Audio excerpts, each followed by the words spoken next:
Jayo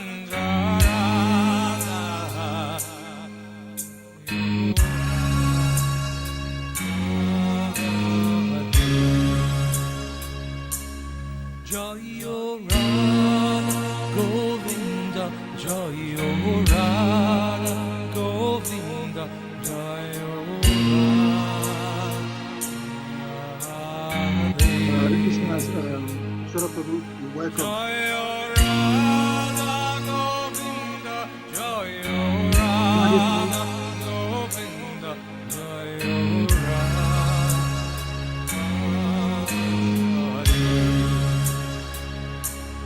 Jayo Radha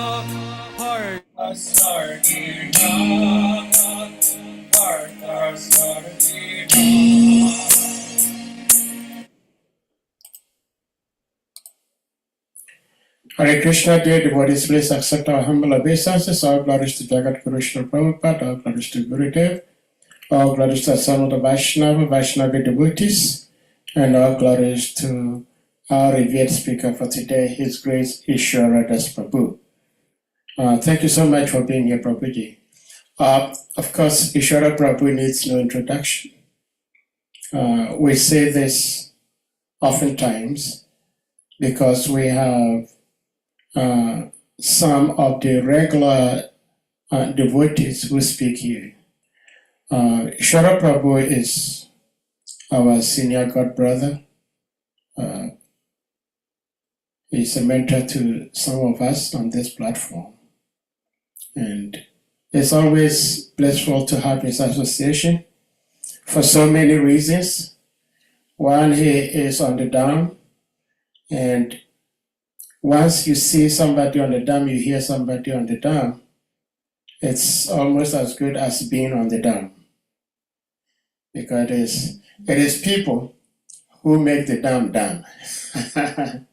So, Prabhuji, we are grateful to have your association once again, and we may put the verse on the screen, and then you take it over from here.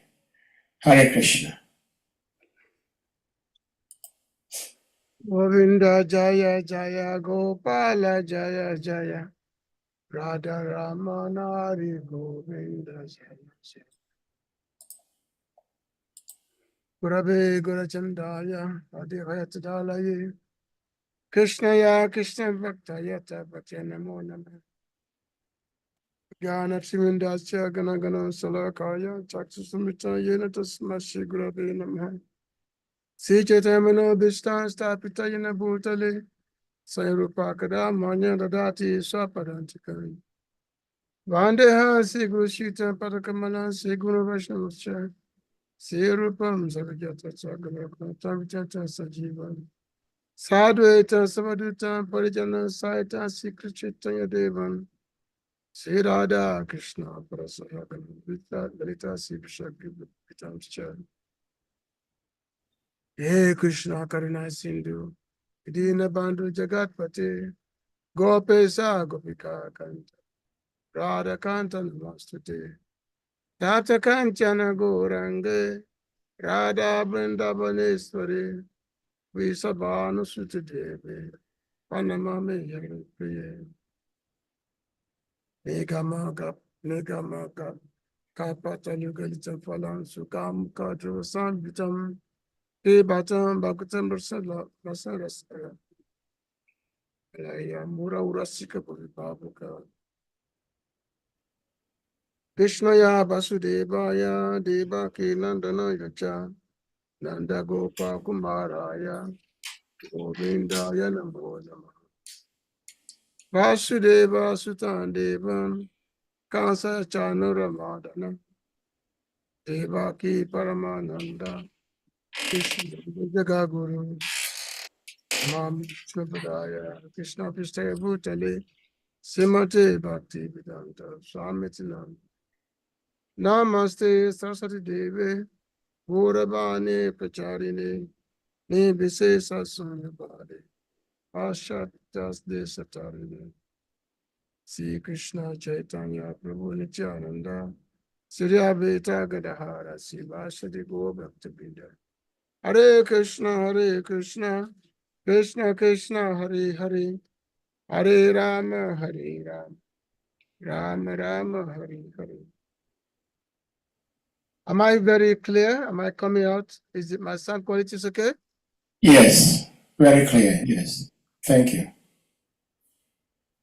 So I'd like to welcome everyone to this evening to the platform. The famous Hare Krishna Africa platform. It has become quite famous now because this platform, all those who are giving lectures every day on this, they also feature on the dandaba.com. So Hare Krishna Africa is also duplicated on the dandaba.com. So that shows the significance of this platform.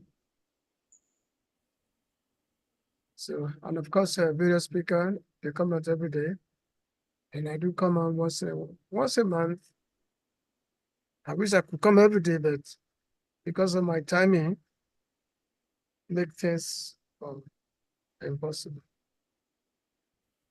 Om Namo Bhagavate Vasudevaya. Om Namo Bhagavate Vasudevaya. Om Namo Bhagavate Vasudevaya.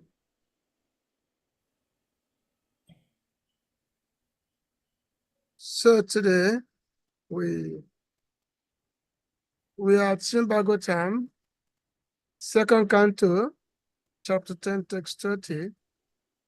This is on the aspect of the creation saga. And the title is Bhagavatam is the answer to everything. So today's text, Sukadeva Goswami continues his explanation of the creative process. Nidiyasu atmamaya hridaya nirabhidyata tato mana chanda iti sankapa kama evacha. Nidiyasu, being desirous to know, Atmamayan, own energy, Hridayan, the location of the mind, Nirabhidyata, was manifested. Tata, thereafter, Mana, the mind, Chandra, the controlling deity of the mind, the moon, which is the moon, Iti, thus, Sankapa, determination, Karma, desire, as much as, just a second, let me get my iPad. 1 second.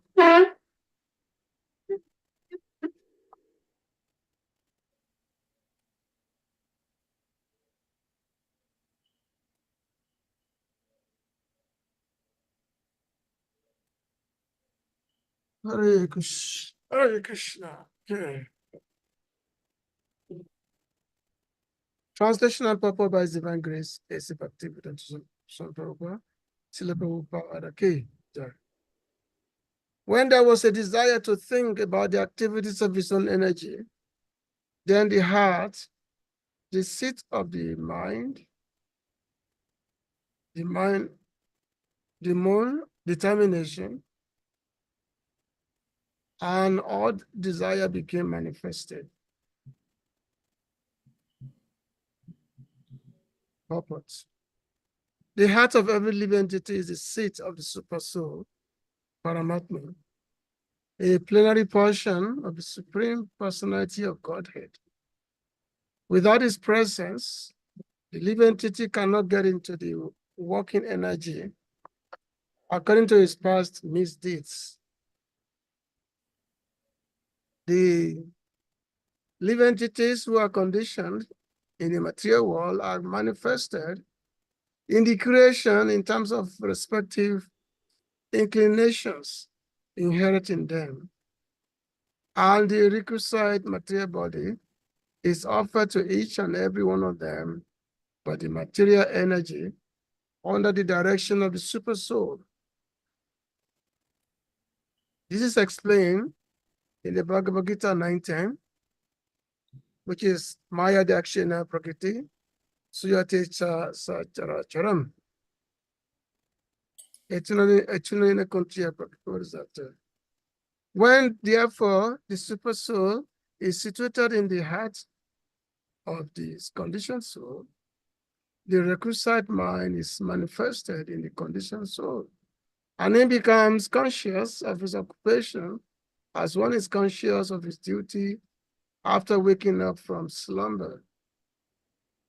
Therefore, the material mind of the living entity develops when the super soul sits on his heart, after which the mind, the controlling deity, the moon, and then the activities of the mind, namely thinking, feeling, and willing, all take place. The activities of the mind cannot begin without the manifestation of the heart, and the heart becomes manifested when the Lord wants to see the activities of the material creation.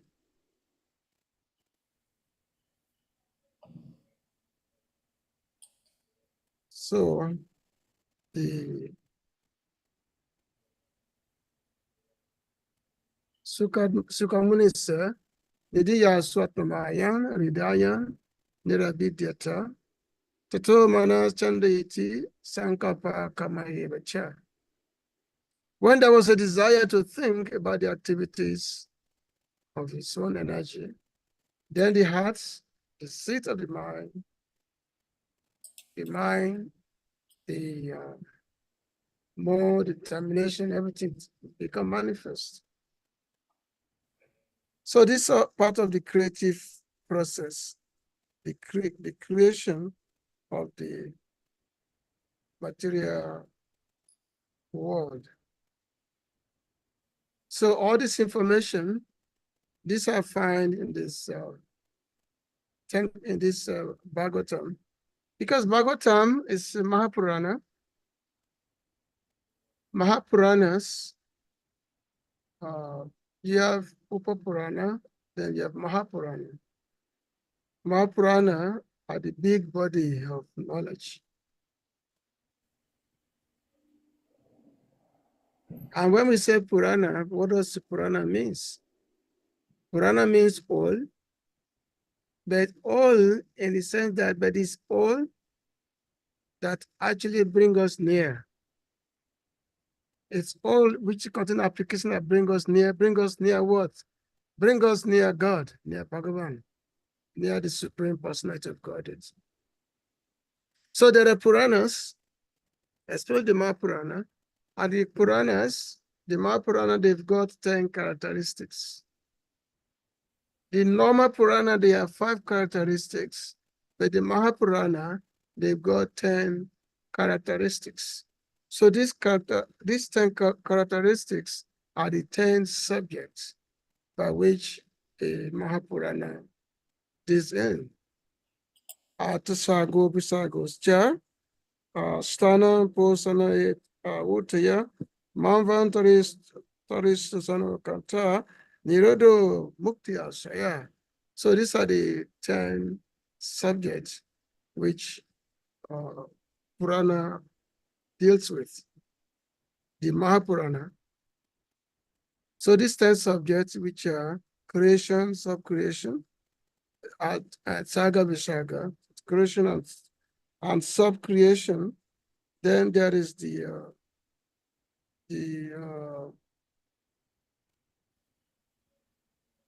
planetary systems, the protection by the Lord, the creative impetus, the change of manus, the signs of the God, returning home back to Godhead, liberation, and the summum bonum.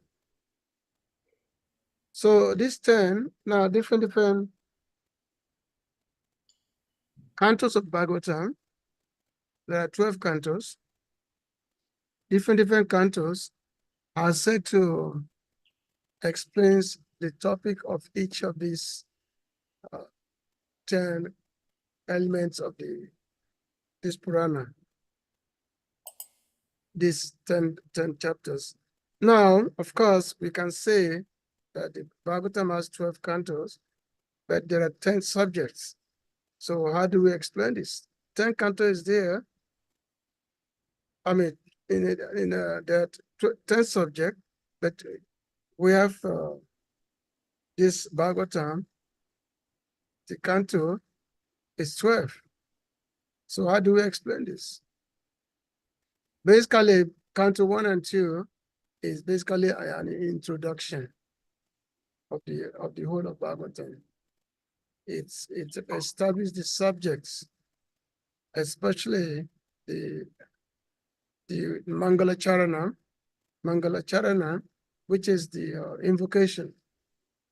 And what is the Mangala Charana? What is the invocation of Bhagavatam? Is Jamadi Yasyata. Jamadi Yasyata Mayadita Rusa Bikanaswara. Tene Brahma, Vidadikawayig Mumiti Yasoya. Tejavari Midan Yata Vinamaya Yata Shagomesha. Dhamna Swena Sadhanirastako Consultant Dhamma Parantimahi. So that is that meditation, which is composed by Sukadeva Goswami. So that is the Mangala Charana, or the auspicious invocation of the entire of Bhagavatam. And then the second verse of the Bhagavatam specifically tells us what is the motivation of Bhagavatam. What is the driving force of Bhagavatam? What subject matter does Bhagavatam deal with? So it says, Dharma Prajitu Kadabhota Paramoni Masham Satam Vedan Vastavam Atavasam Shivadan Tapata Yumolanam Shima Bhagavate Mahamani Kitanki by Paraishvara said already about that this literature kicks out all cheating religion. All cheating religion. So, and what are those teaching religion? Which is Dharma, Artha, Kama, Moksha. He kicked them out. It has nothing to do with iconic and other religion. The purpose is to actually broadcast the supreme glory of the supreme personality of Godhead. That's the purpose of Bhagavatam. So these 10 subjects, Saga Vishaga, Sthana, Bhushanam, that the creation, sub-creation, the creative elements, the planetary systems, the Isanukanta. The Isanukanta means the narrations of the Supreme Lord. Different incarnations are explained. And also the kings of the ruling of the Manus. The Manus who are the governors of the planets, the Manus, and by whose rule everybody in this world have to abide by. And then the process of liberation is explained. The process of liberation. Yeah. And then Astraya, Samambonam. And what is Samambonam? The direct description of the activities of the Supreme Personality of God and Lord Sri Krishna, which is ten canto. 10 canto is the whole of 10 canto, which consists of 90 chapters, is about Krishna Lila, taught directly about the Supreme Lord. And that's why Bhagavatam, it actually prepares us from the first canto all the way to 9th canto. Bhagavatam prepares us for the 10th canto. Because the 10th canto that revealed God to us.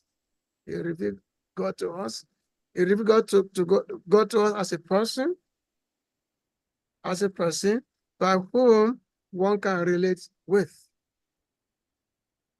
God is a person, and you can relate with him.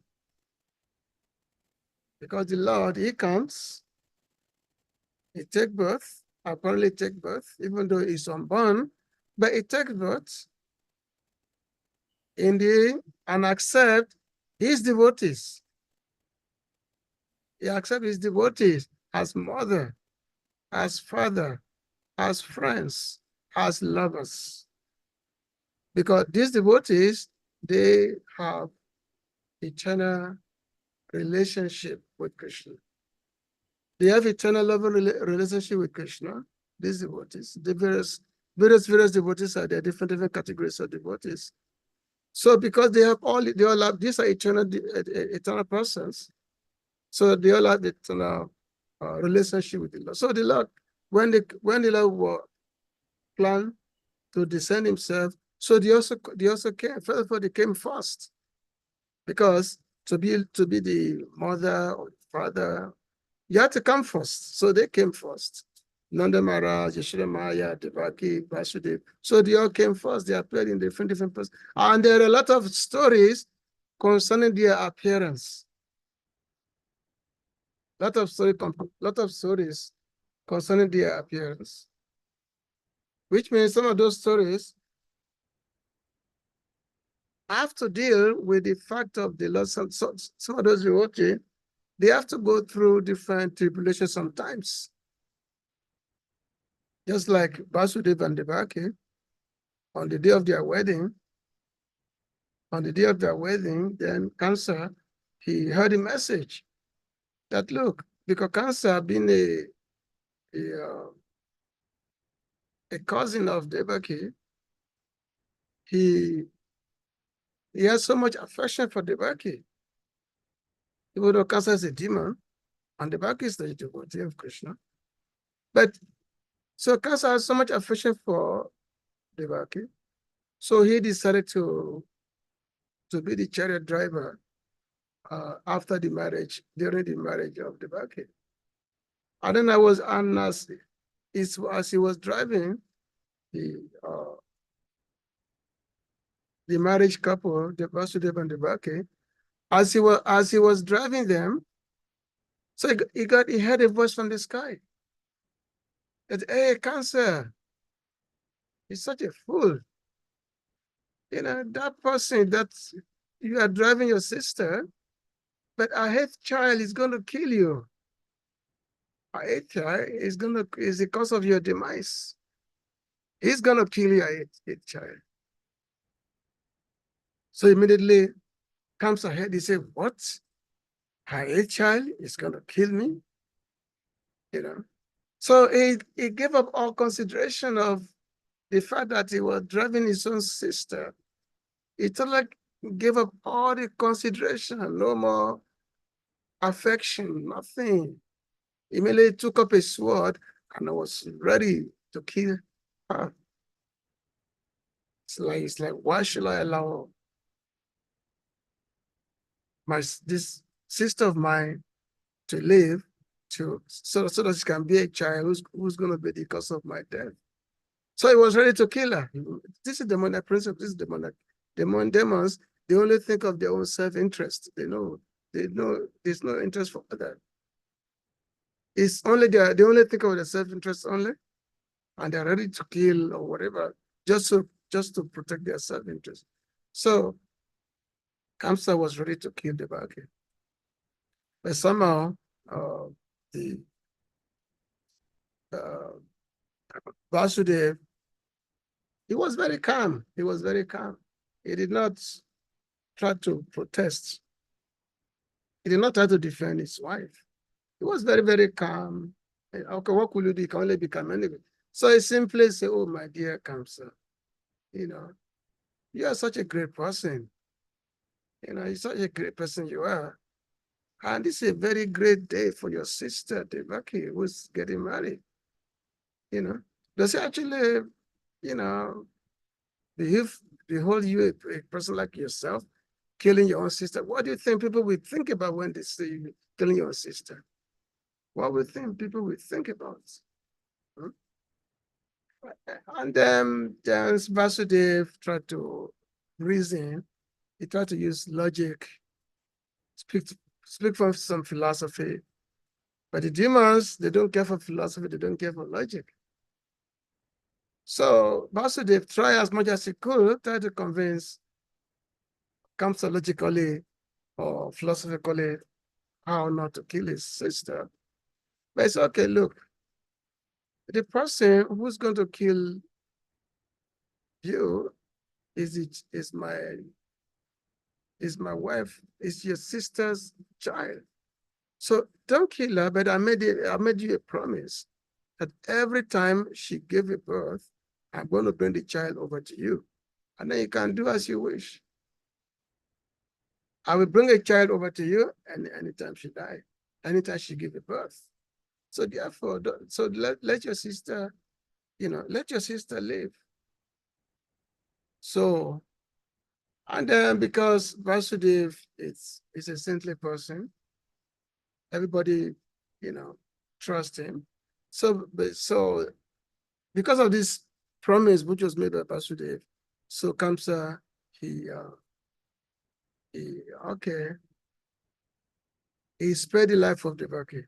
He said, okay, I trust your word, Devaki, Vasudev, that anytime my sister gave birth to a child, you're going to bring her to me.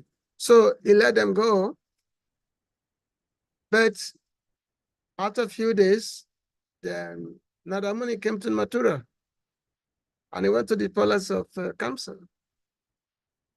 I told Kamsa that, Kamsa, you're such a fool, you let your sister just get away like that, even though it's predicted that our eighth child is not going to kill you, but don't that Vishnu is very trickery, Vishnu is very trickery, but he's full of trick. Because it was supposed to be Vishnu who's going to come as a child of Devaki to kill Kamsa. So Nadamuni telling the Kamsa that, look, Vishnu is full of trick. You can never trust. You don't know which of the. He may decide to even be child number 1 or child number 2 or number 3. He doesn't have to necessarily be the number 8.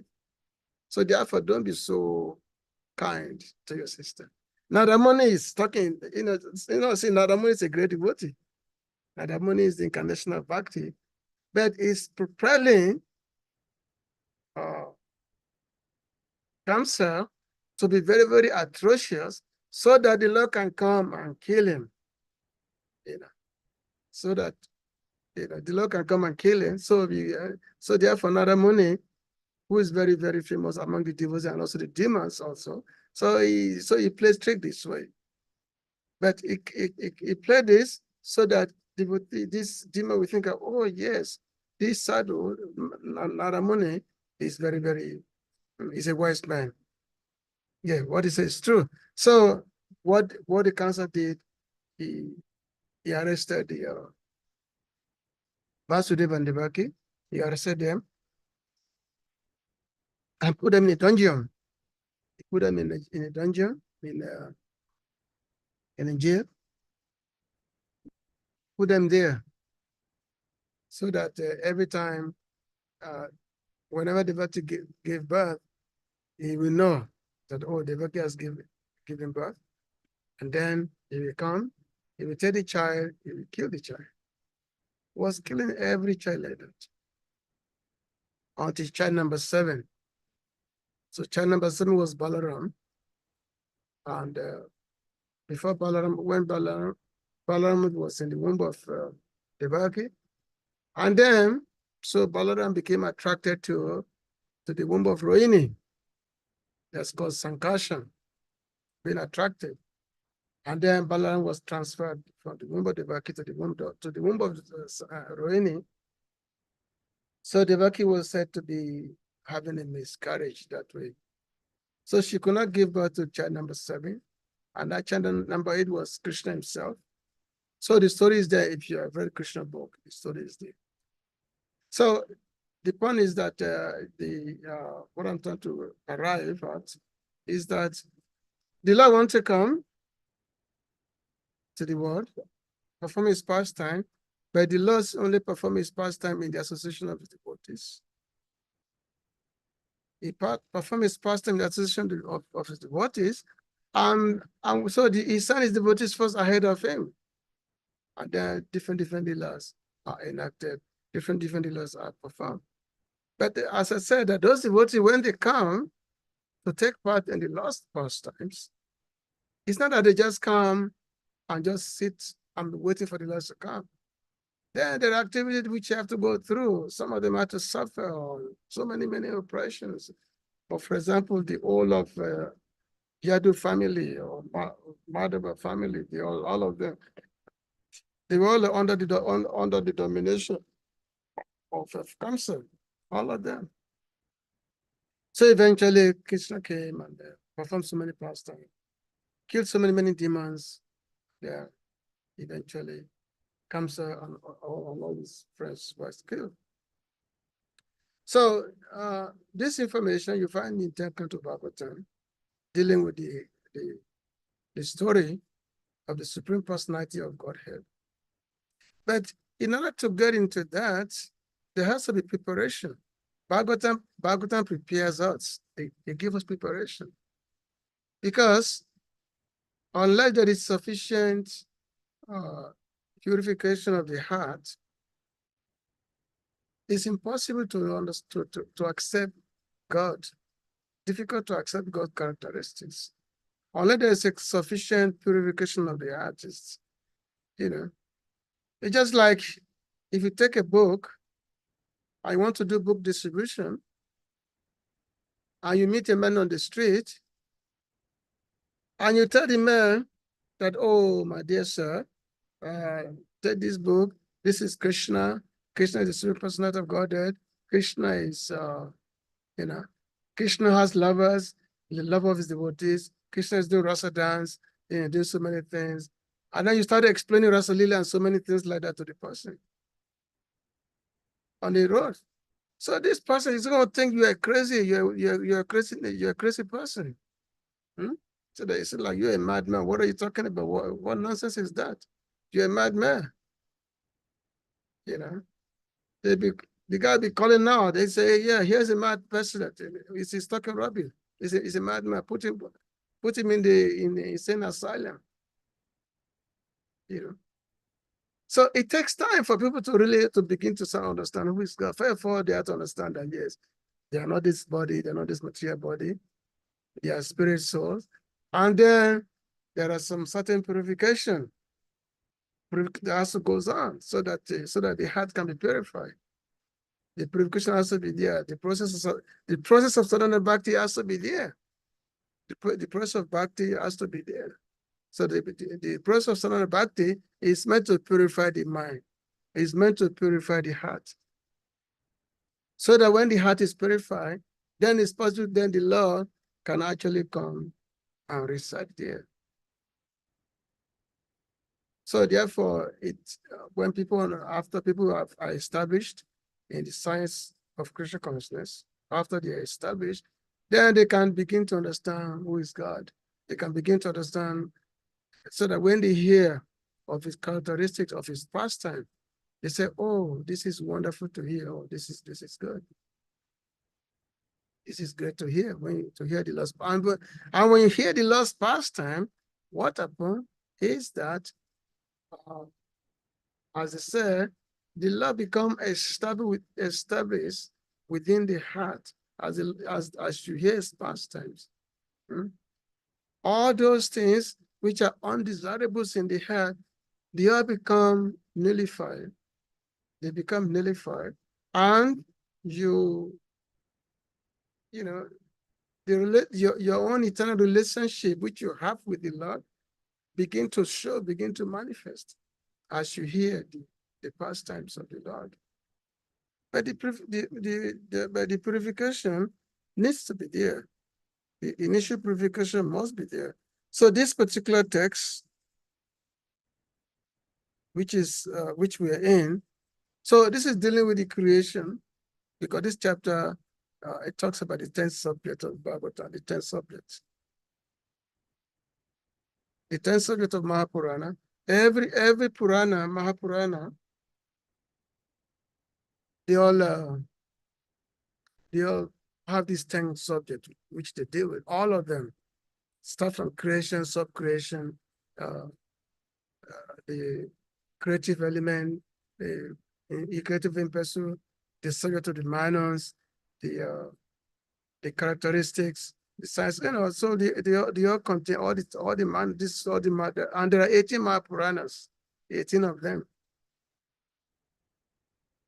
there are 18 Mahapuranas, like Vishnu Purana, Skanda Purana, Vishnu Purana, Skanda Purana, Markandeya Purana, Brahmavavata Purana. So anyway, there are 18 Mahapurana that is there. Actually, there's one verse. There's a verse, which there's one verse by which actually explain this, which sums up this 18 Puranas. There's one verse. It's not this verse is not in front of me. It's not in my head right now. But there's this one verse which sums up these 18 Puranas. And every one of these Purana, they have these characteristics, they have these 10 characteristics. A Mahapurana is not qualified to be a Mahapurana unless these 10 characteristics are there. And that begins from creation, which is Saga, the creation. So everything begins with creation. This material world didn't just manifest all at once. There is a progression of everything. When the Lord desires to manifest, then different items begin manifesting according to his own desire. Just like in the Christian theology, it talks about the creation, how God, first day he created this, second day he created that, third day he created this, whatever it is. He created, and then the sixth day he created the man, and then the seventh day he went to rest. He took a break. He took a vacation the seventh day. So of course we don't accept that in Vaishnavism. God doesn't take a vacation. But it's not that he took a rest on the seventh day now. Because there are different manifestations of the Lord. And these different manifestations, they are responsible for the creation. When the Lord decides to be many, then he manifests himself.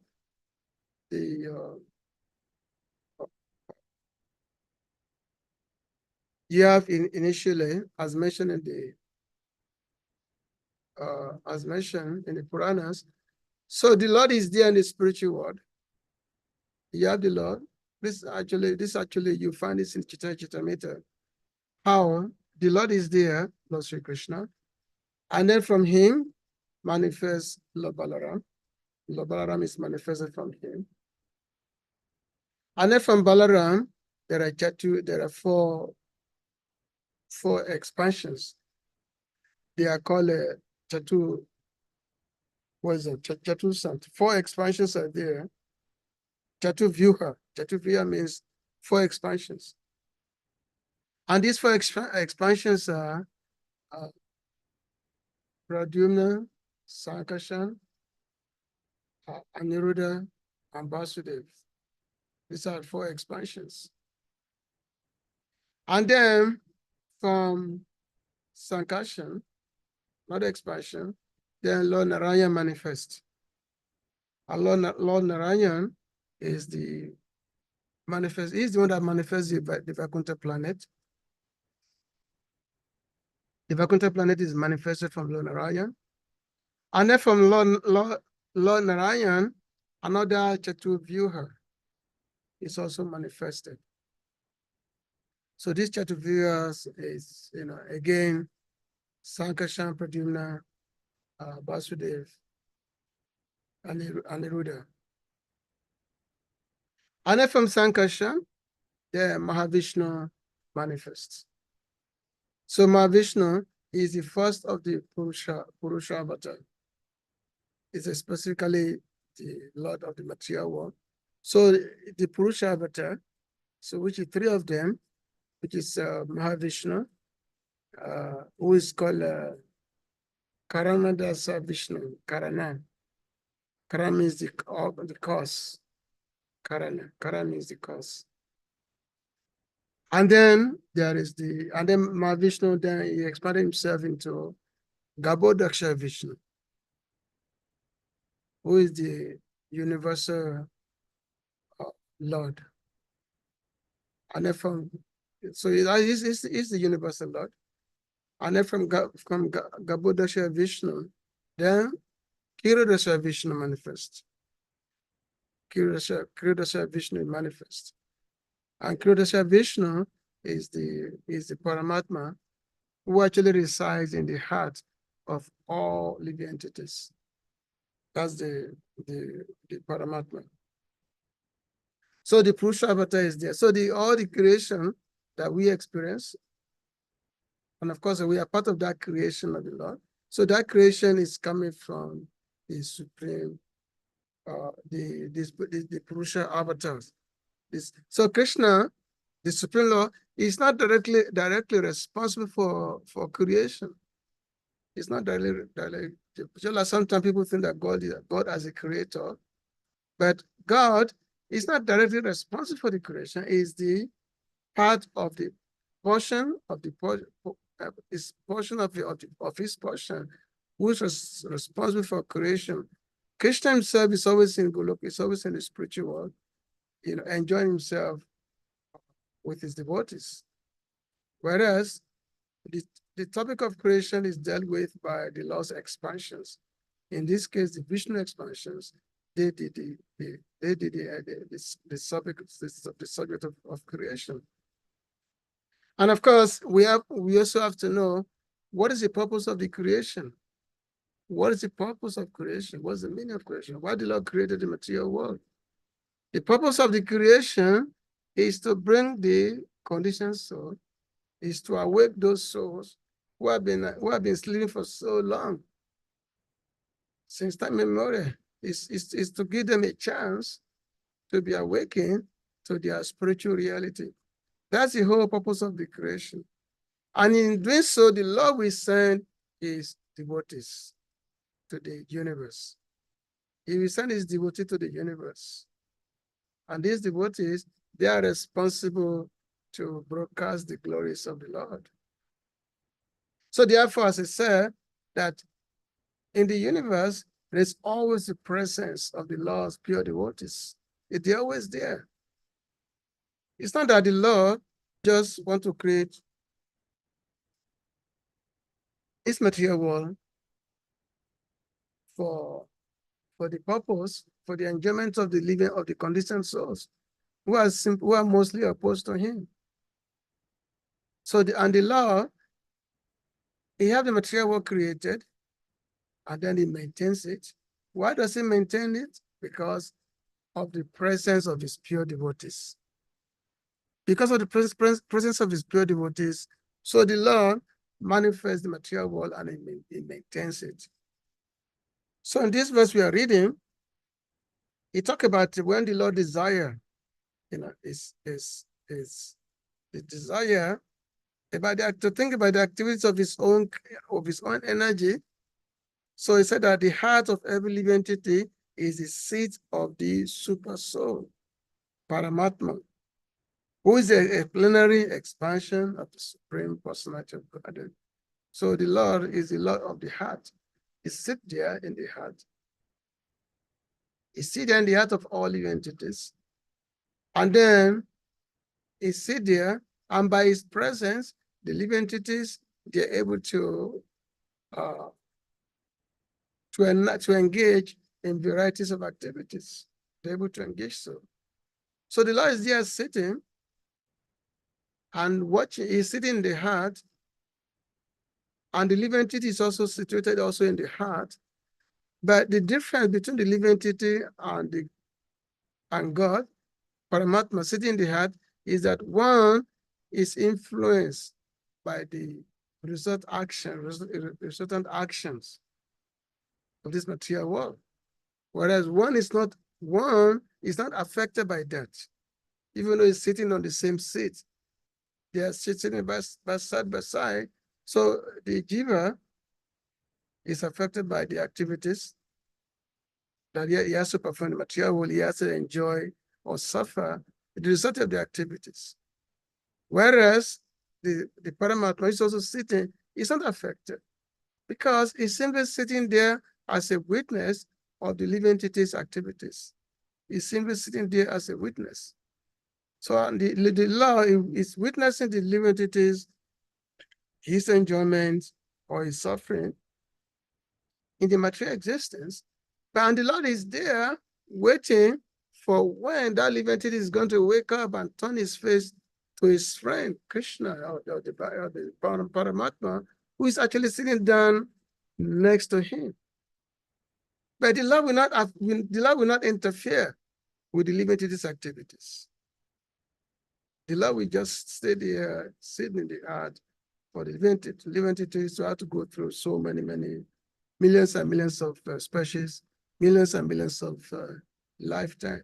He will not interfere with the activities of the living entities. Just like when you read in the 4th canto Bhagavatam.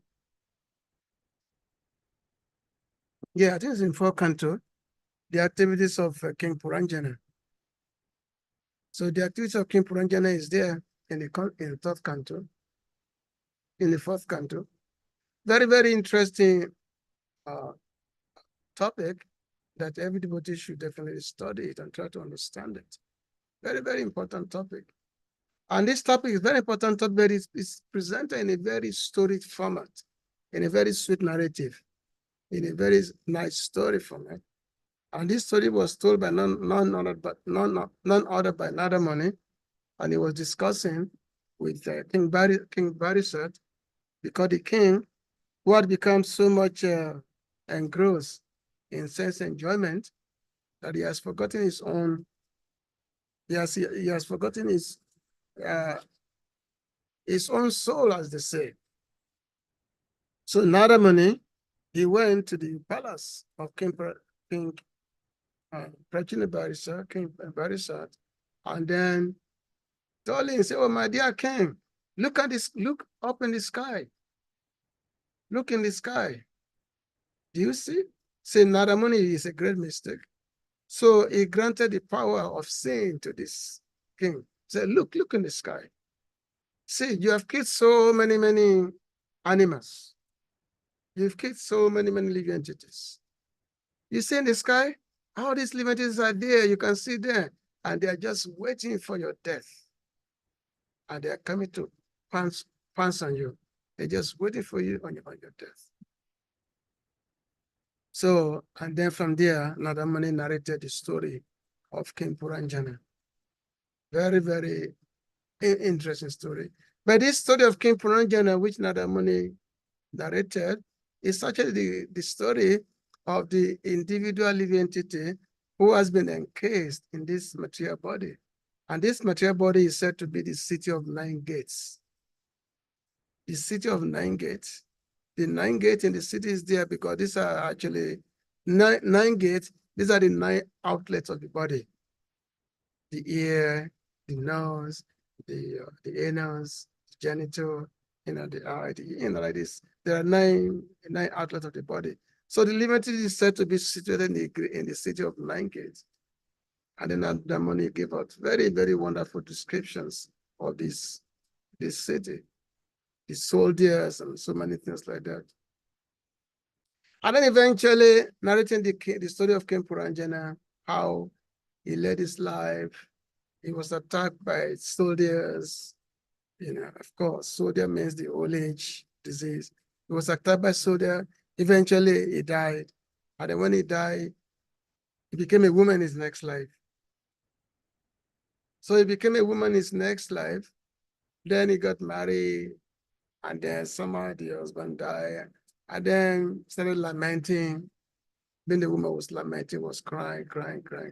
And a person came, started talking to her, that, "Oh, I am your friend, this and that, I'm your friend, this, And then discussion of how actually the friend is the super soul sitting next to us, sitting next to the living entities.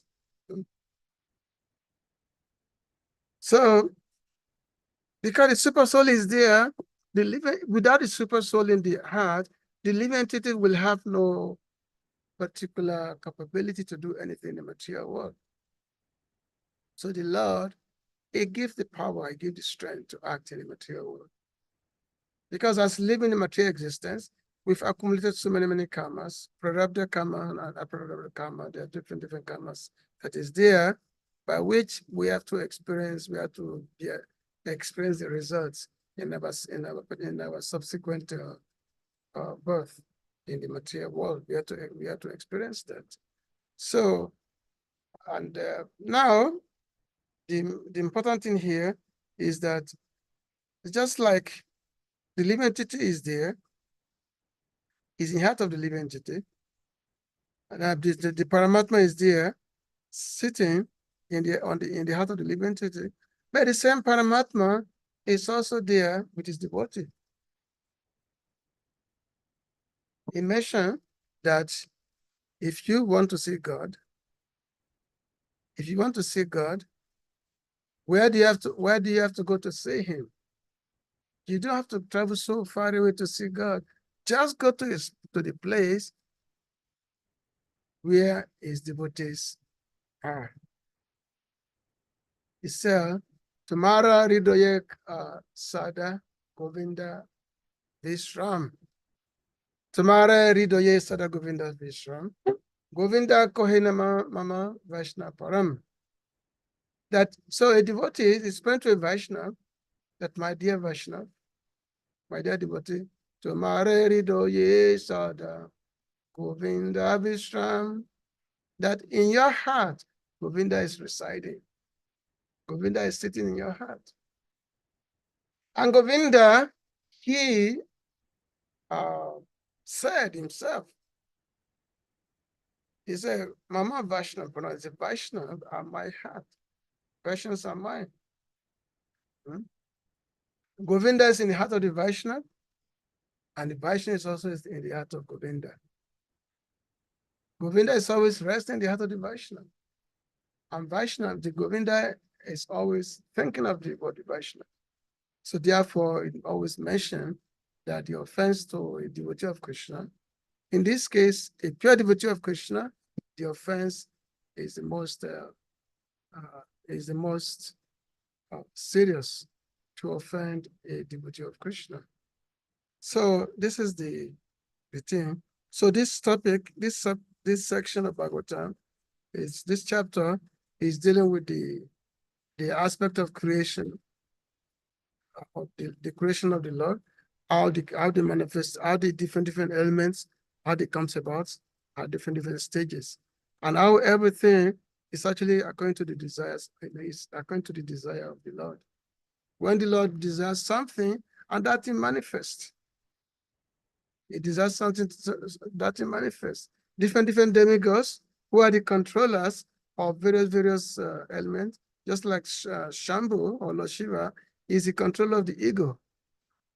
And then you have different demigods control of the intelligence. So how each of them, how they manifest at the various times. So this is all subject matter of the creation. This part of the creation of the creation of the, how this material world, how it takes place, how it manifests. So I'm going to stop here. It's 9:30. So I'm going to stop here. If there is any question, you can please go ahead. Hare Krishna. Thank you so much, Prabhuji, for sharing with us your love and your understanding, your experience, realizations on the text, and most importantly, the pastimes of the Lord. It's always beautiful to hear the pastimes of the Lord. Dear devotees, if anyone may have questions, comments, realizations, you may indicate by using the hand emoji or your physical hand, and you'll be asked to unmute to speak or to share. Shri Kusha Prabhu, please, you may unmute and speak. Yes, Prabhu. Hare Krishna, Prabhu. Hare Krishna. Hare Prabhu Krishna. Isvara Goswami, Hare Krishna. Hare I have a Krishna. question on the Devaki story and changing of Krishna from the womb. Today we have the medical doctors like Sahadev. They're also doing the same thing. changing children from the womb of their mothers, changing men to women, women to men. Can you explain, is this have something to do with what happened in the scripture? Because that one in the scripture happened in the night when there was so much rainfall and thunder. Nobody knew what really happened.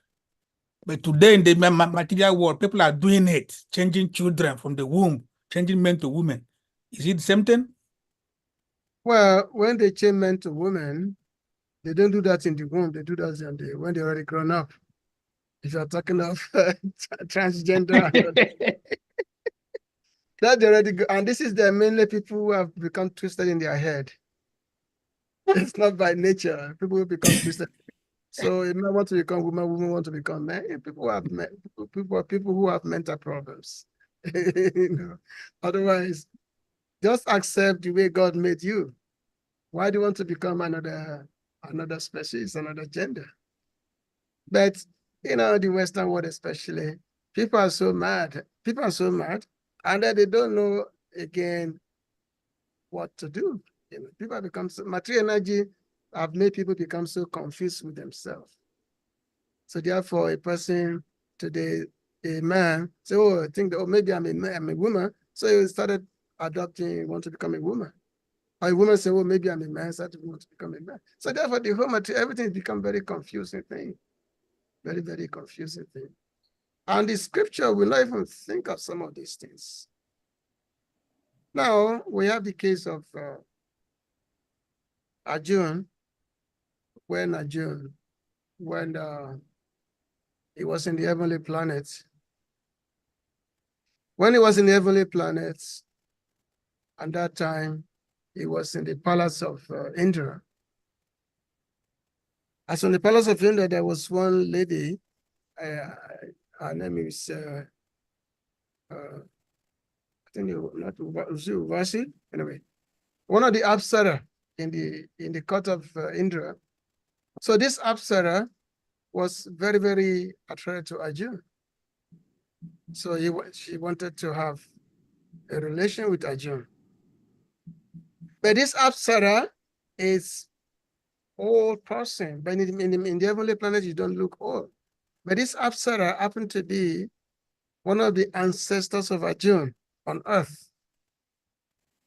One of the ancestors. So Arjun know this. Arjun know this.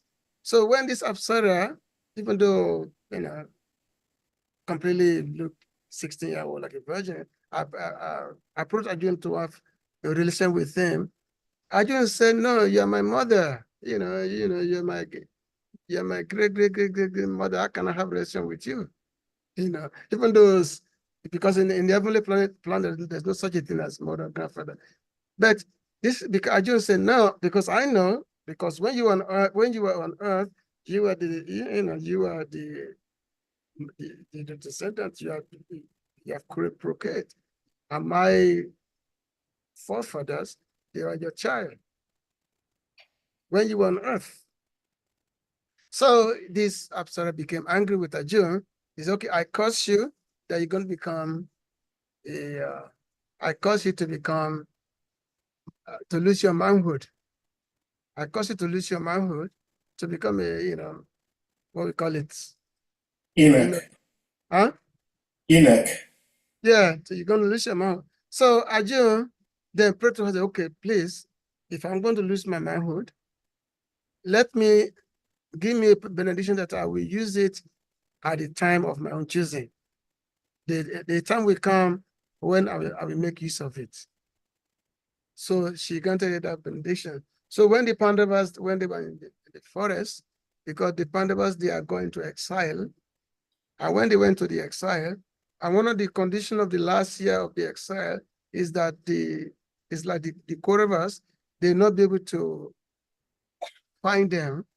And if they find them, then they will have to go into another 12 years of exile.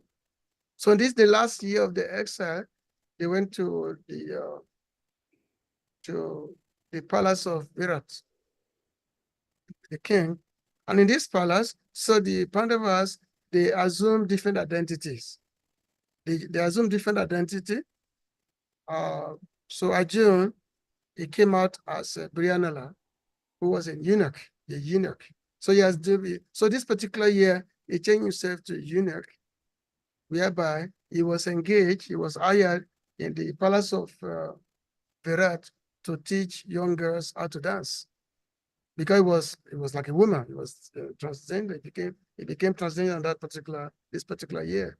So for the whole year, it was not masculine, it was simply feminine, and then I was teaching the girls in the palace of Virat Maharaj. He's teaching them how to dance. Now, of course, we find so many of our ridiculous devotees who try to use the example of Arjun, why it's okay to be transgender, this and that. Anyway, so the example is there, but it's not nature's way. So, Sadev is I guess, so he knows how to deliver it. I don't think he's deeply engaging in changing people's sexes. No, And, not at all. Well, thank you, Krishna Prabhu, for the question, and Sri Shara Prabhu, thank you for the answer. Anyone else with something to ask or share? Prabhu, I have two questions, but I think my second question is dependent on the first question. And that is, we're talking about the super soul in the heart of all living entities. My question is, do the living entities in the spiritual world also have a super soul? No. They don't. No. Okay, Super so material world. okay, thank you. So that leads me to my second question.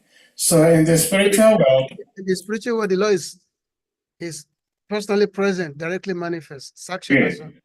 good, So in this material world is not. good. So in the spiritual world, the Supreme Lord is personally present with the inhabitants of the spiritual world. So there is no need of the Paramatma. In the material world, we've run away from Krishna. And out of his causeless love, he still follows us and he is within our heart. Yeah. Now, Krishna states that he is the universal father to all living entities. And for Krishna, being the universal father of all living entities and just sitting in the hearts as a witness, not interfering in all our actions, how does that make him a very loving father?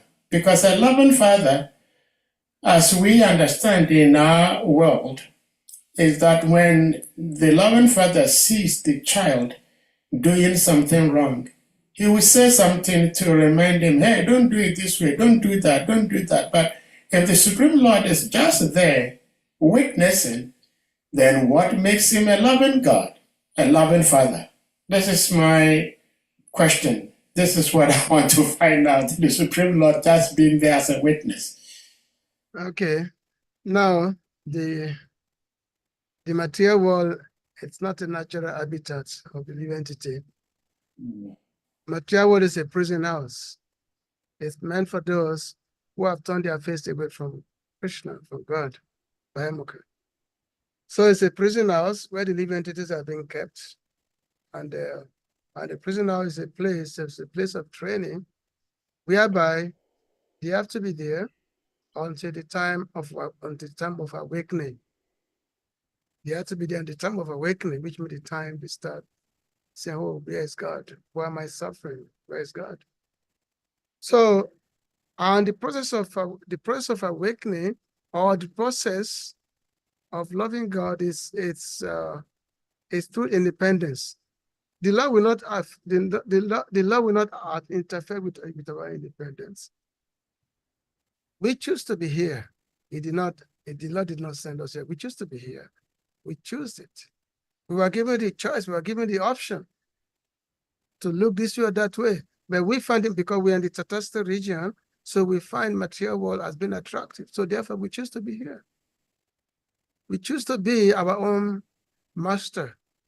Say, oh, if I can be master, yeah, I prefer that than be servant. So therefore, we choose to be master here, but we are not the only one who want to be master. All other living entities, material, they want to be master. So therefore, it's a place of competition. And that's the material world is. It's horrible. Because everybody wants the same thing that you want. So therefore, it's horrible. But at the same time, the law is actually very merciful. It's actually very kind upon us. So you cannot accuse him of not being kind. It's actually kind. Even though you're here, you're suffering, but at the same time, it does not want you to suffer, to perpetually suffering. So that's why you are giving so many different options. Many different options of redemption are given to you. Sadhus are there. Why did the Lord send the sadhus? To come and tell you about your identity. The Lord is kind. Therefore, it makes sadhus available to come and tell you about your identity, about who you are, and what can make you happy. But because of being stubborn, most of the time we don't want to listen to the sadhu. We think that the sadhu is a crazy man. We think that sadhu is a madman. When the sadhu said that you're not this body, chant Hare Krishna and be happy. And then you tell the sadhus, go and get a job. Like in America is there. You're in America, I remember when I used to do Sankirtan there, you tend to stop somebody. People will stop at you and say, hey, get a job. So because the living entity, even though it's been given a chance again and again, he doesn't, because he's so stubborn, he doesn't not accept it. And when so many bad things happen to him, he's asking, oh, what am I? Why me? Why God is allowing this to happen to me? Why God is allowing this to happen to me? But when good things happen to you, you have everything good in life, you don't think of God. You don't think, oh, God is very kind. Is let me have all these things. So you don't think of, your thought of God is not there at that time. But when bad things is happening to you, you start blaming God. And why God is like, if God is so kind, why is he letting this happen to me? If God is like so kind. Whereas you're forgetting that everything is happening to you because of your own karma. Because as they say, what you sow shall you reap. Whatever you do, there's a reaction to everything. So in this way, God has nothing to do with our own activities. So therefore, we reap the result of our own activities. And sometimes it's good and sometimes it's bad. God is actually is more than fair. It's very fair. It's very kind, very merciful. He gives so many opportunities. He gave the sastras, the scriptures. He gave the scriptures. He gave the sadhus. He gave the holy places. So many things like that. He even give you the opportunity to hear people chanting his holy name. Because when there is the chanting of the holy name going on the street, even though people may not like it, but they are hearing. When they're hearing, that alone becomes their saving grace. Because when they hear, they get benefit from that. They get benefit from that hearing. They get benefit from the hearing. So the Lord is actually much more than merciful than we can think of. But it's just like we are just so unfortunate that we don't realize it. We're just so unfortunate. But the Lord is always merciful. He doesn't like us to suffer here. A loving father does not like the suffering of his children. And the Lord is the most loving father. But it's we who are not taking the advantage. It's we who's running away from his mercy. We always run away. We always run away from his mercy. So we should blame ourselves. Don't blame God. We should blame ourselves. We're the one running away. So why do we keep running away? We are running away from his mercy. That's a reality. That is a reality. Is it? Thank you for the answer. Do you agree with me?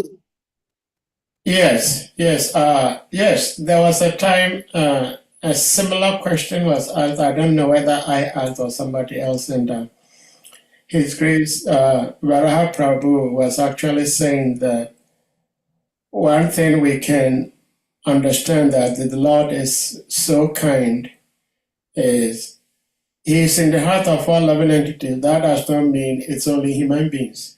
So He is in the heart of the worm in the stool. So if the Lord can follow the living entity in the stool, that shows how kind the Lord is. So, but I think Shrimad Prabhu has something to say. I have something to ask, but let's go to Shrimad Varahacharya Prabhu. Please, you may unmute. Hare Krishna Vara Prabhu. Jai Dandavat Prabhuji. Please Dandavat. accept my humble obeisances. All glory to Srila Prabhupada. All glories to you, Prabhuji. Hare Krishna. So, please, this question I want to ask can be, I don't know, but please listen carefully. You mentioned two things, which I understand, but just from the point of argument, people may say something to the contrary. So you mentioned how if devotees have to go out on the street and say, here, this book is about Krishna, he has pastime, he dances, he does this, people will say, look, this is a crazy guy. Yeah, because to them, these are the things that God cannot do, right? To them, God cannot do that.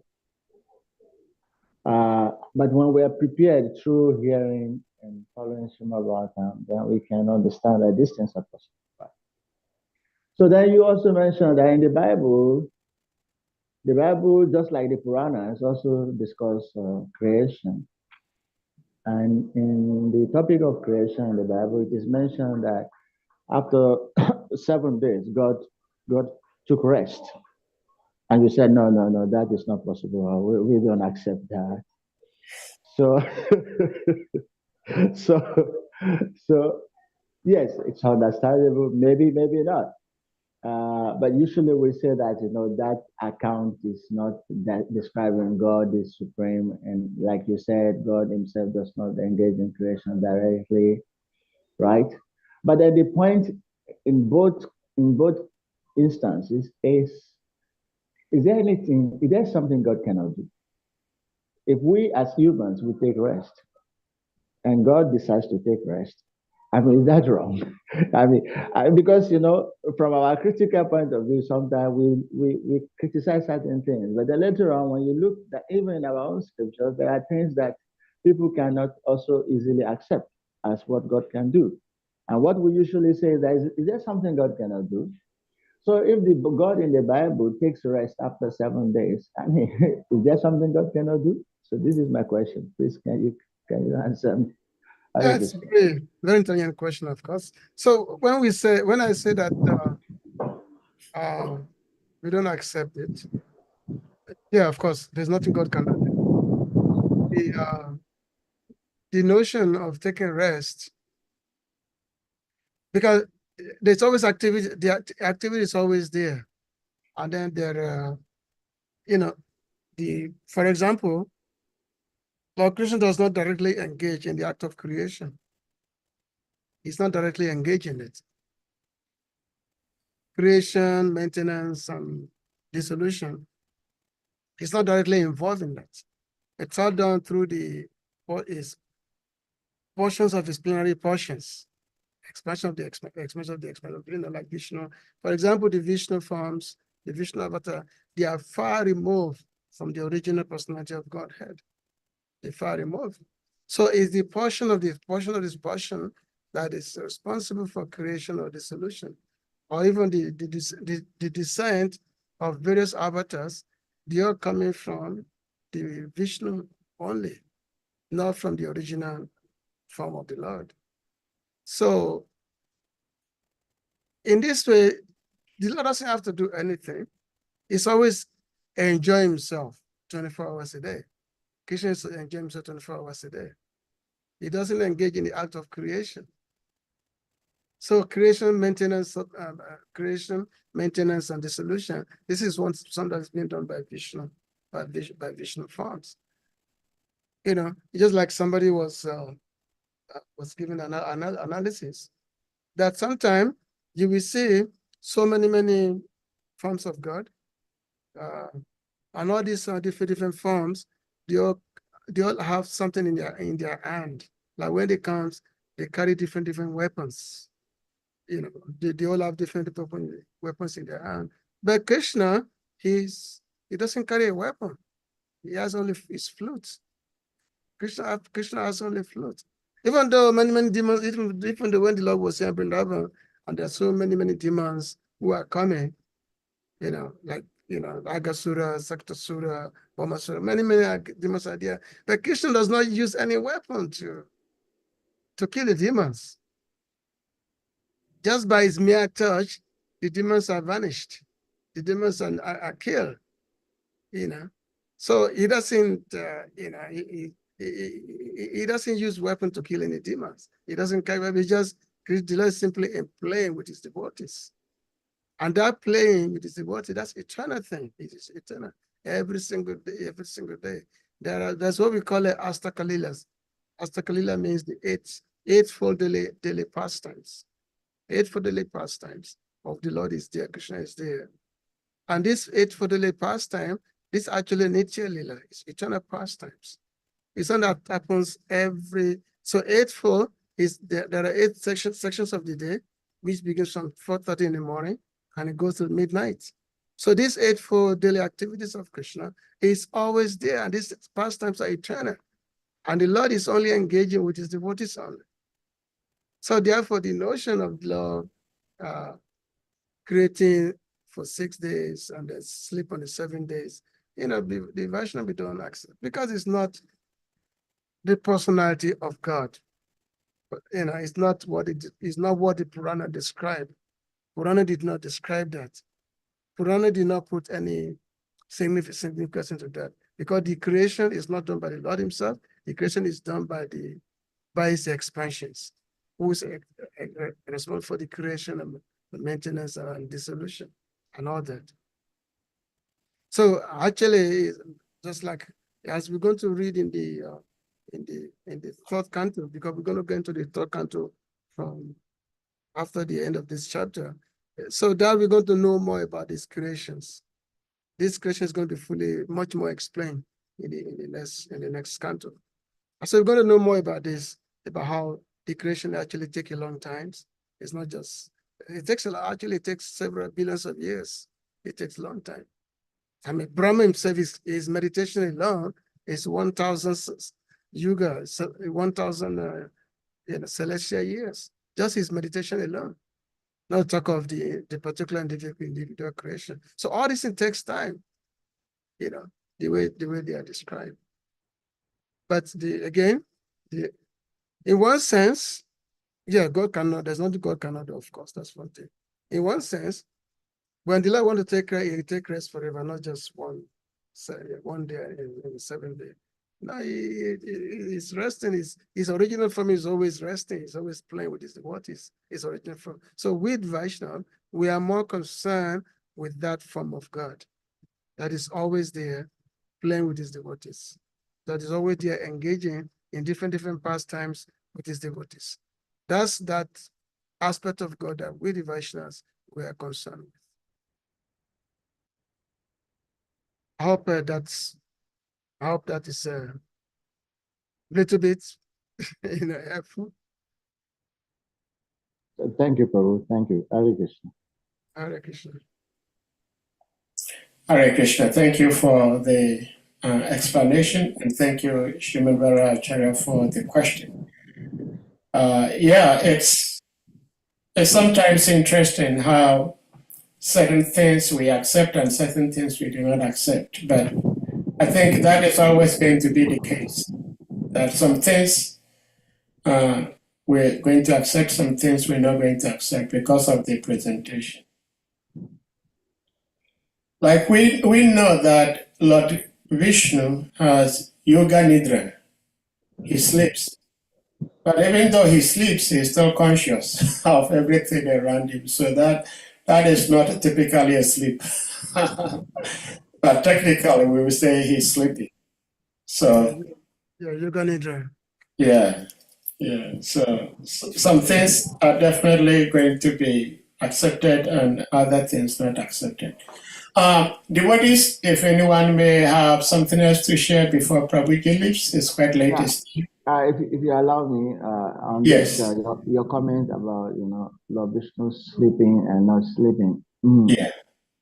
In the African mythology or African religious tradition, they also believe that there is a time when the deities or the divinities are asleep. Yeah. So this idea of God sleeping or God taking rest is universal. The Africans also believe that their deities, a certain part of the year, they've gone to rest or they've traveled. Sometimes they say they've traveled, or sometimes they say that they're sleeping.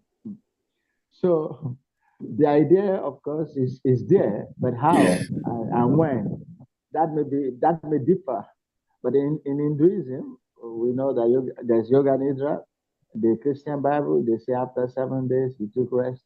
In African tradition, I don't know what part of the year, but there's a particular part of the year when they say the deities or the divinities are asleep.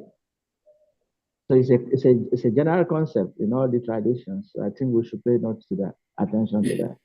So normally in the Vedic tradition, the time of Chaturmasya is 4-month period, which begins from the middle of July to the mid-November.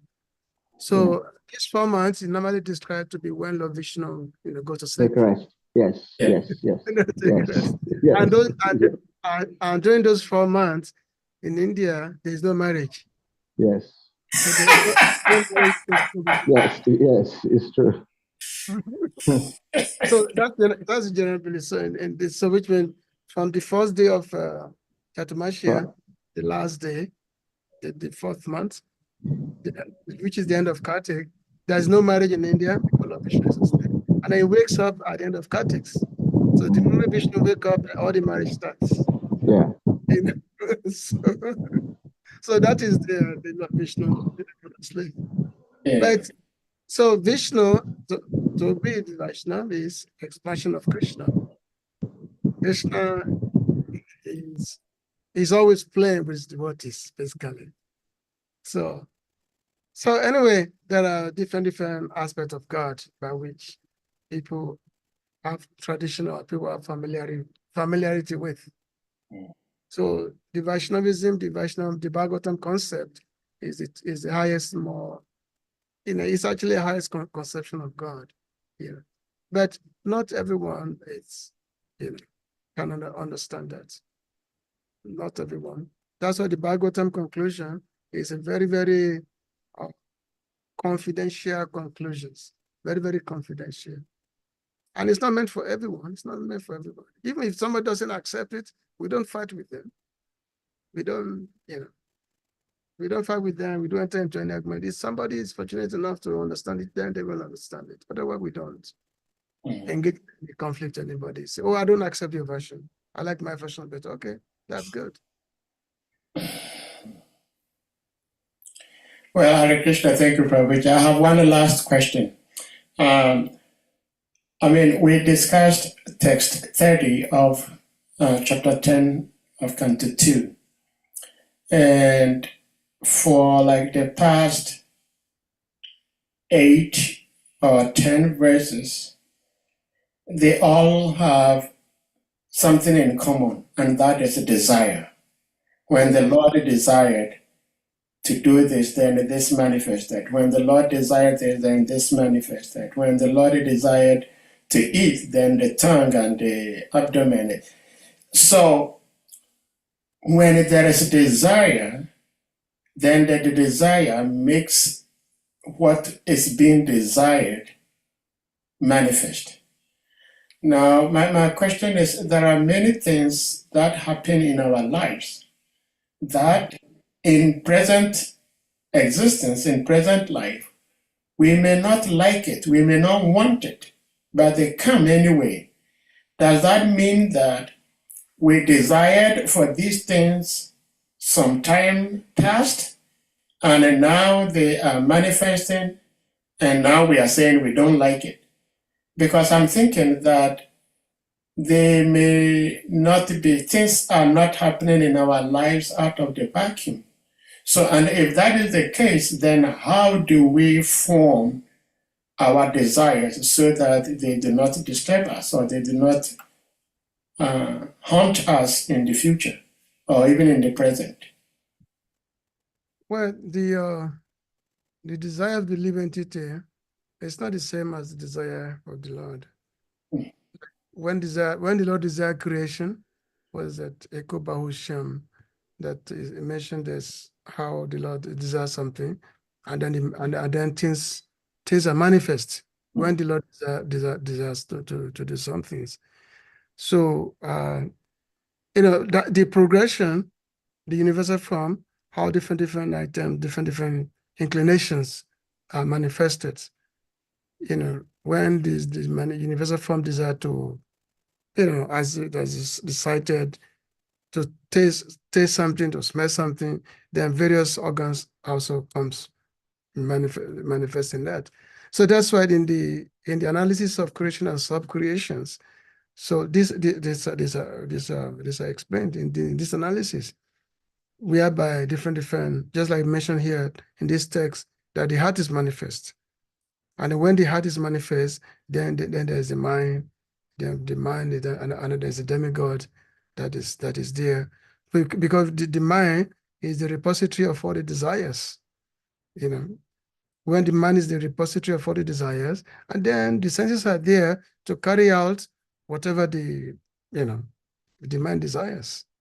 So this manifestation of the heart and the mind and the senses are there accordingly, progressively. So when the Virat, the universal form desire these things, and then these things become manifest. So now they are there before, they are there in their dormant state, because all these various elements, it's not that they are not there. They're there in their dormant state, but when the Lord desired them and then they rise up, then they become activated. The activation is, the activation is there. So, but the point is that we delimited our desire is not the same as the Lord's desire something, because we always desire some gratification, and our desires is never for our ultimate good. It's never really for the ultimate good. We desire something without thinking of the consequence of what we're desiring, no thinking of the consequence of it. So therefore, our desire, most of the time, turn out not to be good. The effect of it turn out not to be good, because our desire is never pure. So therefore, the result of this is always giving misery to the living entities. The result of our of our desires. So that's why, but when the pure devotees of Krishna, when they desire something, that is their desire is meant for the ultimate goal of everyone, because their desire is not meant for their own particular enjoyment. When a devotee desires something, actually Krishna fulfills it. Krishna fulfills that desire, because the devotees desire something for the ultimate good of others, for the ultimate good of living entity being able to terminate their existence from this material world. So desire is there, but what kind of desire we are having, and what are we desiring? That's the thing. So what are we desiring? We should desire only Krishna Bhakti. We should, when Srila Rupa Goswami is describing Bhakti, he said, Aya bila sita sunya gyana kama dhyana amritam anukuyana Krishna nasalana Bhakti uttama. That what is Bhakti? Bhakti is that by which one has no desire for anything. One has no desire for karma, one has no desire for gyan. But desire for what? Because one cannot be empty. Desire should be there, but desire only for Krishna. satisfaction. That's all. Anukuyena Krishna no silanam, which means desiring for the satisfaction of Krishna. But again, that is not easy. That comes by association. There has to be pure association. It's the association that enables one to want to desire only for Krishna. The association with great devotees has to be there. The sadhu sangha has to be there. If there's a sadhu sangha with pure devotee association, then things become very, very nice. Things become very, very fortunate for us. Anyway, your question can be taken at different avenues. You can take at different avenues. This question of desire.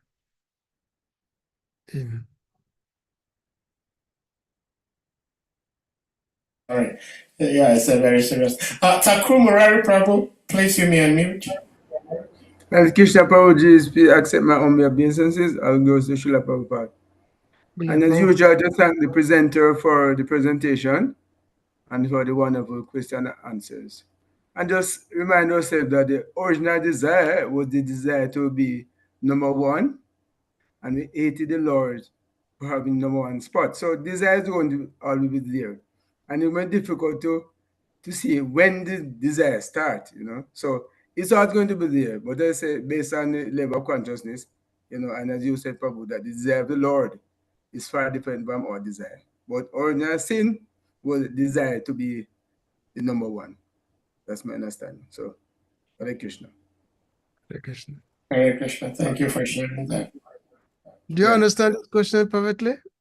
Yeah, he actually shared a comment that, yes, he agrees with your response that Krishna's desire is different from the living entity's desire.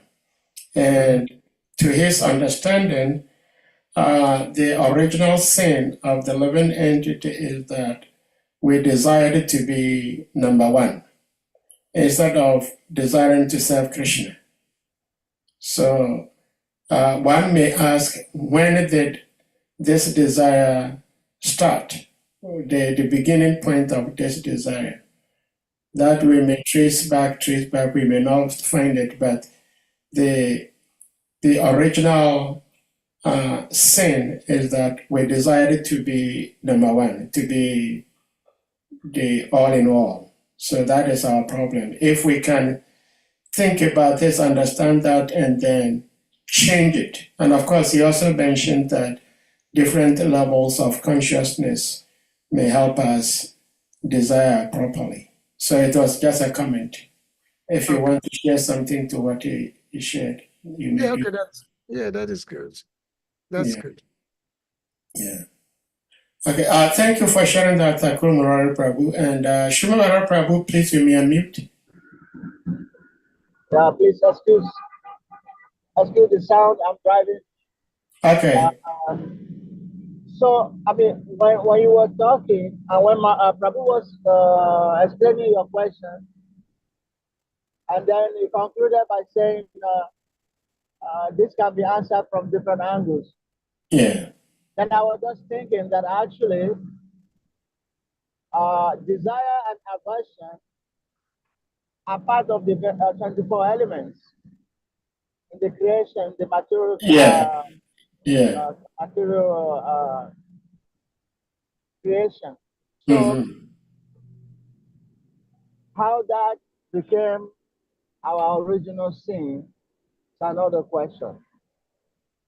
Because actually it's part of the material elements. That desire did not exist in the spiritual world. That kind of desire does not exist there. This desire that we're talking about is part of the material creation. It's one of the 24 elements. Yeah. Desire and aversion. So that's just what I want to say, that sometimes, in our trying to explain things, we mingle things up, or we try to oversimplify, or sometimes because our philosophy is being influenced by the Western concept of the fall down. So we mingle everything together.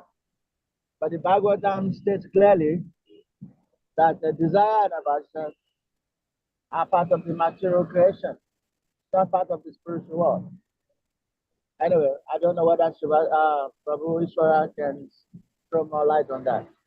Hare Krishna. Hare Krishna. Hare Krishna. Thank you for sharing. The desires is always with the living entity. Desire itself is not created. It's not part of the creative element.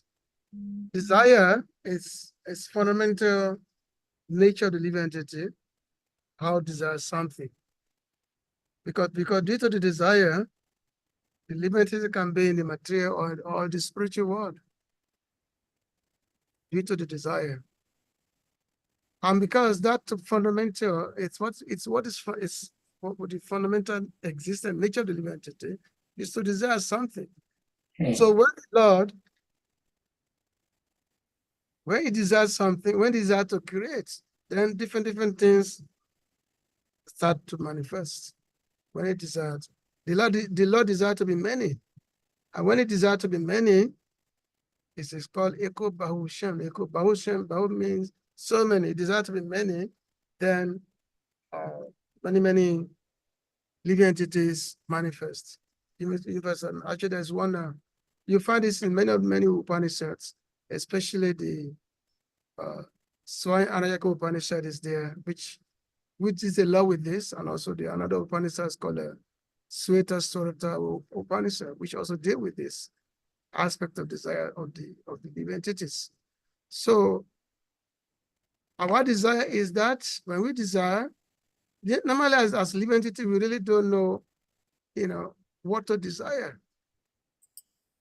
When we see the glaring nature of the material energy, we desire to have it. We say, oh, this is good, this is wonderful. So we desire to embrace that. And that's how we are captured by the material energy. We are captured by the material energy because we desire that association that, oh, this material energy is so wonderful. So therefore, I desire, I must have it. And then, so you are caught by the material energy. And then the moment you are caught, you get sucked into the whirlpool. And then the threefold type of triad is, you find the adiabatic, adhyatmic, these different miseries that comes from association with material energy.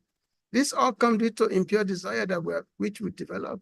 So our desire can be either pure or cannot either be impure. So that desire is a fundamental nature, the fundamental, let's say, identity of the living entity, the fundamental that is there. So we can desire Krishna Bhakti. We can desire Krishna Bhakti, whereby we want to associate with sadhu, we want to serve Krishna. But that desire is not material desire, it is spiritual desire. So our material can either be material or can be spiritual. So if you desire association of Krishna devotee, Krishna Bhakti, that is spiritual, that's spiritual desire. But if you desire to enjoy this material world, that is material desire. So again, material itself it's not part of the creative element, it's not part of the 24 element, but it is the nature, the fundamental aspect of the identity, to desire something.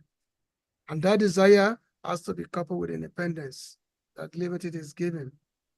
You are given that independence to either to want to be here or you want to be there. Yeah, you have to make your own choice. You have to decide that yourself.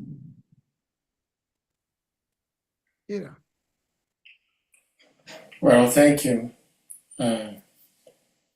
I think we may have to bring this to a close. Shri Shara Prabhu, thank you so much for your time and your wisdom shared with us today. Today is Friday, end of the week, busy week.